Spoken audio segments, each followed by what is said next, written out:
mid-19th century, there was a great movement westward in the United States. Gold was discovered in California. The Oregon Trail was being overrun with prospectors and pioneers headed west to seek their fortune. In 1865, Johann Cristiano Jones settled a small eastern Oregon community where he established a bakery selling delicious breads and cakes to pioneers as they passed through on the Oregon Trail. Eventually, other bakers set up shop in this rural community. It became known as the greatest collection of bakeries in the West.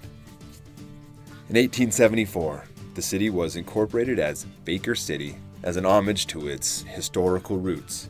And from then on, Baker City was known as the place to go if you wanted a delicious croissant.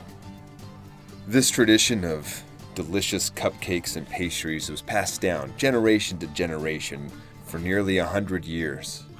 Eventually, the founding royalty family of Baker City, the Joneses, had children who did not share in the dream of continuing the tradition of Baker City bakeries. Jillian Jones rebelled against her family and against her great-great-grandfather's tradition and decided to go a different route.